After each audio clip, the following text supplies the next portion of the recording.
ನಮಸ್ತೆ ಟಿವಿ 20 ಕನ್ನಡ ವಾಹಿನಿಗೆ ಸ್ವಾಗತ. ಹಳಬರು ಹೋಗಿ ಹೊಸವರು ಬರ್ತಾರೆ. 30 ತಿಂಗಳ ಬಳಿಕ ಸಂಪುಟ ಪುನರ್ರಚನೆ ಮಾಡಬೇಕು ಅಂತ ಇತ್ತು. ಈ ಚರ್ಚೆ ಈಗ ಅಂತಿಮ ಹಂತಕ್ಕೆ ಬಂದಿರಬೇಕು ಅಂತ ರಾಜ್ಯದಲ್ಲಿ ಸಚಿವ ಸಂಪುಟ ಪುನರ್ರಚನೆ ವಿಚಾರವಾಗಿ ಸಚಿವ ಸತೀಶ್ ಜಾರಕಿಹೊಳಿ ಹೇಳಿಕೆ ಕೊಟ್ಟಿದ್ದಾರೆ. ಬೆಳಗಾವಿಯಲ್ಲಿ ಮಾತನಾಡಿದ್ರು. ಈಗಿನ ಸಚಿವರಲ್ಲಿ ಯಾರಿಗೆ ಕೋಕ್ ಕೊಡ್ತಾರೆ ಅಂತ ಅವರಿಗೆ ಬಿಟ್ಟಿದ್ದು. ನಮ್ಮ ಹಂತದಲ್ಲಿ ಏನೂ ಚರ್ಚೆ ಆಗಿಲ್ಲ. ದೆಹಲಿ ಮಟ್ಟದಲ್ಲಿ ಚರ್ಚೆ ಆದ್ರೂ ಕೂಡ ಆಗಿರಬಹುದು ಎಂದಿದ್ದಾರೆ. ಸಚಿವ ಸ್ಥಾನ ತ್ಯಾಗದ ಬಗ್ಗೆ ಕೃಷ್ಣ ಬೈರೇಗೌಡರು ಹೇಳಿಕೆ ಕೊಟ್ಟಿದ್ದು, ಹೈಕಮಾಂಡ್ ಹೇಳಿದ್ರೆ ಪಾಲನೆ ಮಾಡಬೇಕು. ಸಚಿವ ಸ್ಥಾನದಿಂದ ಬಿಟ್ಟವರು ಪಕ್ಷದ ಕೆಲಸ ಮಾಡಬೇಕು. ಸಚಿವರಾದವರು ಜನರ ಕೆಲಸ ಮಾಡಬೇಕು. ಸಚಿವ ಸ್ಥಾನದ ಮಾನದಂಡ ಬಗ್ಗೆ ಹೈಕಮಾಂಡ್ ತೀರ್ಮಾನ ಮಾಡುತ್ತೆ ಎಂದಿದ್ದಾರೆ. 2028ರ ಪಕ್ಷದ ಸಂಘಟನೆಯ ವಿಚಾರ ಇನ್ನೂ ಕೂಡ ಚರ್ಚೆ ಆಗಿಲ್ಲ. ನಿನ್ನೆ ಮೊದಲೇ ಕೂಡ ಸಿಎಂ ಸಿದ್ದರಾಮಯ್ಯ ಬಹಿರಂಗವಾಗಿ ಹೇಳಿದ್ದಾರೆ. ಸಿಎಂ, ಡಿಸಿಎಂ ಹಾಗೂ ಹೈಕಮಾಂಡ್ ಮಟ್ಟದಲ್ಲಿ ಚರ್ಚೆ ಆಗಬೇಕು. ಸಂಪುಟ ಪುನರ್ರಚನೆ ಮೊದಲೇ 2 ಭಾಗ ಮಾಡಬೇಕು ಅಂತ ಇತ್ತು. ಹೈಕಮಾಂಡ್ ತೀರ್ಮಾನವೇ ಅಂತಿಮ. ಇವರೇ ಆಗ್ತಾರೆ ಅಂತ ಹೇಳುವುದು ಕಷ್ಟ. 34 ಜನರನ್ನ ಮಾತ್ರ ಈಗ ಸಚಿವ ಸ್ಥಾನ ನೀಡಬೇಕಾಗಿದೆ. ಹೀಗಾಗಿ ಅನೇಕರು ಹಿರಿಯರು ಆಕಾಂಕ್ಷಿಗಳು ಇದ್ದಾರೆ ಎಂದಿದ್ದಾರೆ. ಅಲ್ಲ, ಸಂಪುಟ ಮತ್ತು ಬದಲಾವಣೆ ಆಗೇ ಆಗ್ತಾರೆ. ಮತ್ತು ಹೊಸ ಹಳಬರು ಹೋಗಿ ಹೊಸವರು ಬಂದೇ ಬರ್ತಾರೆ. ಸೊ ಮುಂಚೆ ಕೂಡ 30 ತಿಂಗಳ ನಂತರ ಮಾಡಬೇಕಂತ ಒಂದು ಚರ್ಚೆ ನಡೀತಾ ಇತ್ತು. ಅದೇನೋ ಅಂತಿಮ ಹಂತಕ್ಕೆ ಬಂದಿರಬಹುದು ಬಹುಶಃ. ಅದು ಅವ್ರಿಗೆ ಬಿಟ್ಟಿದ್ರಲ್ಲ, ನಮಗೆ ಹೆಂಗೆ ಗೊತ್ತಾಗಬೇಕು ಯಾರಿಗೆ ಕೈ ಬಿಡ್ತಾರ, ಯಾರಿಗೆ ಹೊಸ ತಗೋತಾರ. ಸಚಿವರ ನೇಮಕ ಸಂದರ್ಭದಾಗ ಏನಾದರೂ ಕಂಡೀಷನ್ ಇಷ್ಟು ತಿಂಗಳಾದ ಕೂಡಲೇ ನೀವು ಬೇರೆದವರಿಗೆ ಹಿರಿಯ ಸಚಿವರಿಗೆ ಯಾರ್ಯಾರಿಗೆ ಏನಾದರೂ ಮಾತುಕತೆ ಆಗಿತ್ತಾ ಅಂತ? ಇಲ್ಲ, ಅದು ನಮ್ಮ ಲೆವೆಲ್ ಆದ್ರೆ ಮೇಲ್ಗಡೆ ಆಗಿರ್ಬೋದು. ನಮ್ಮ ಲೆವೆಲಲ್ಲಿ ಏನೋ ಚರ್ಚೆ ಆಗಿಲ್ಲ. ಆಗಿದ್ರೆ ಡೆಲ್ಲಿ ಲೆವೆಲ್ ಏನಾದ್ರು ಆದರೂ ಆಗಿರ್ಬೋದು. ಅದ್ರ ಬಗ್ಗೆ ನಮಗೆ ಯಾವುದೇ ಮಾಹಿತಿ ಇಲ್ಲ ರೀ.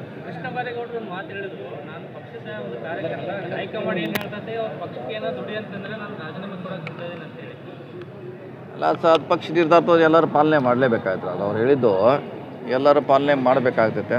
ಸೊ ಯಾರಿಗೆ ಬಿಡ್ತಾರೆ ಅವರು ಪಕ್ಷದ ಕೆಲಸಕ್ಕೆ ಹೋಗಲೇಬೇಕು.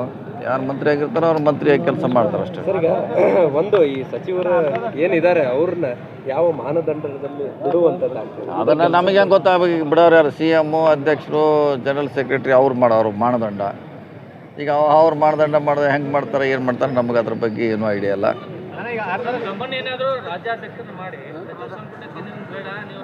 ಇಲ್ಲ, ಈಗ ಅದನ್ನೇ ನೀವೇ ಇಲ್ಲೇ ಹೇಳ್ರಿ. ಹೆಂಗೆ ಈಗ ನೀವೆಲ್ಲ ಕೇಳ್ರಿ, ನಾ ಏನು ಮಾಡ್ಲಿಕ್ಕೆ? ಅಲ್ಲ, ಪಕ್ಷ ಹಂಗೆ ಹೇಳ್ರಿ. ಅದಕ್ಕೆ ನಾವು ನಮ್ಮ ಕಡೆ ಉತ್ತರ ಇಲ್ಲ. ಅದಕ್ಕೆ 2028ರ ವಿಚಾರಕ್ಕೆ ಪಕ್ಷ ಸಂಘಟನೆಯಲ್ಲಿ ತಮ್ಮನ್ನು ತಾವು ತೊಡಗಿಸ್ಕೊಳ್ಳುವಂಥದ್ದು ಇದೆ ಸರ್.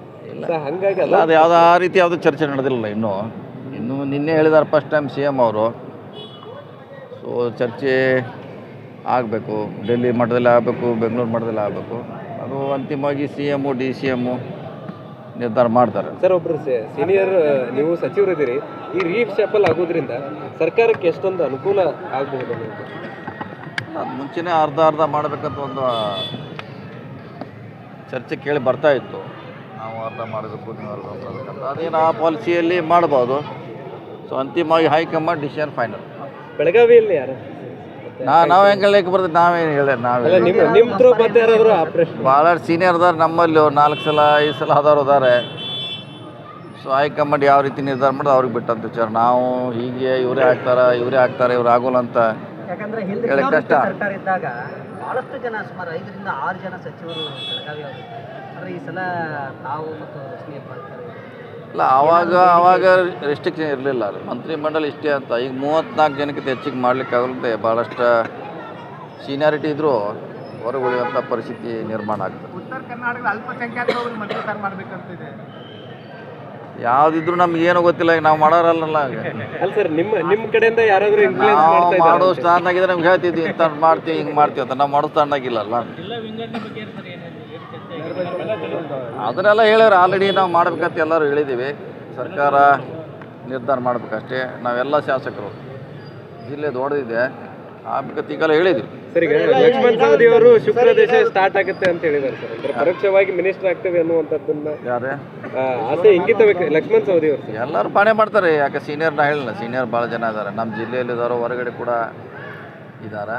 ಅಂತಿಮವಾಗಿ ಯಾರಿಗೆ ಲಕ್ಷ್ಮಿ ಒಲಿತಿದೆ ಹೇಳಲಿಕ್ಕಾಗಲ್ಲ. ನೋಡೋರು DCM ಸ್ಥಾನದ ಬಗ್ಗೆ ಏನಾದರೂ ಚರ್ಚೆ ಹೆಚ್ಚುವರಿ ಆದರೆ ಉತ್ತರ ಕರ್ನಾಟಕದಲ್ಲಿ ಅಲ್ಪಸಂಖ್ಯಾತರ ರಾಜ್ಯದಲ್ಲಿ ಮಾತ್ರ, ಕರ್ನಾಟಕದಲ್ಲಿ ನಮ್ಮ ಕಿತ್ತೂರು ಕರ್ನಾಟಕದಲ್ಲಿ ಯಾವ ಸ್ಥಾನಮಾನವೂ ಆಗ್ತಾ ಇಲ್ಲ. ಒಂದು ಸಚಿವ ಸಂಪುಟದಲ್ಲಿ ಸಿಗ್ತಾ ಇಲ್ಲ. ಇಲ್ಲ, ನಾವು ಅದನ್ನು ಉತ್ತರ ಕೊಡುವಂಥ ಸ್ಥಾನದಲ್ಲಿಲ್ಲ ತಿಳಿದೀನಿ. ಸುಖಾದ್ ನೋಡೋಣ, ವೇಟ್ ಮಾಡೋಣ. ಸರ್ ಲಾಸ್ಟ್ ನಿನ್ನೆ ಹೇಳಿ. ಸಿಎಂ ಅವರು ಹೇಳಿರುವಂತದ್ದು ಹೇಳಿ. ಈ ಉತ್ತರಾಧಿಕಾರಿ ಚರ್ಚೆ ಬಗ್ಗೆ ಆ ರೀತಿ ಲೀಡರ್ನ ಹೈಕಮಾಂಡ್ ನಿರ್ಧಾರ ಮಾಡ್ತಾರೆ, ಇದು ಸೈದ್ಧಾಂತಿಕವಾಗಿ ಮಾತ್ರ ನಾವು ಹೇಳಿರೋದು. ಹೇಳಲ್ಲ, ನಿಮ್ಮ ಮುಂದೆ ಹೇಳ್ಯಾರ ಅಲ್ಲೇ ಕಿತ್ತಾಗಿ ಹೇಳೇವಿ. ಯಾಕೆಂದ್ರೆ ಅವ್ರು ಹೇಳಿದ್ದು ಐಂದ ನಾಯಕರು ಹೇಳಿದಾರೆ, ಹೊರತಾಗಿ C M D C M ಅಧ್ಯಕ್ಷ ಅಂತ ಎಲ್ಲಿ ಹೇಳಲ್ಲ. ಅದು ಆ ಥರ ಗೊಂದಲ ನಿರ್ಮಾಣ ಅವಶ್ಯಕತೆ ಇಲ್ಲ. ಯಾಕಂದರೆ ಅವ್ರು ಹೇಳಿದ ಕ್ಲಿಯರ್ ಇದೆ, ಅದು ಪಾರ್ಟಿ ಬಿಟ್ಟು ಅದು ಸಂಘಟನೆ ಆರ್ಗನೈಸೇಷನು. ಸೊ ಅದು ಯಾವುದು ಸಿ ಎಮ್ ಅದಕ್ಕೆ ಯಾವುದೇ ರೀತಿಯಿಂದ ಕನೆಕ್ಟ್ ಇಲ್ಲ. ಸಿಎಂ ಅವರು ಒಪ್ಕೊಂಡಿದ್ದಾರೆ ಸರ್, ನಮ್ಮ ನಂತರ ಸತೀಶ್ ಜಾರಕಿಹೊಳಿ ಅವರು ಅಹಿಂದ ನೋಡ್ಕೊಂಡು ಹೋಗ್ತಾ ಇದ್ದಾರೆ ಅನ್ನೋ ಡೆಫಿನೆಟ್ಲಿ ಅದಾದ ವಿಷಯ ಬೇರೆ ಅದು. ಓಕೆ.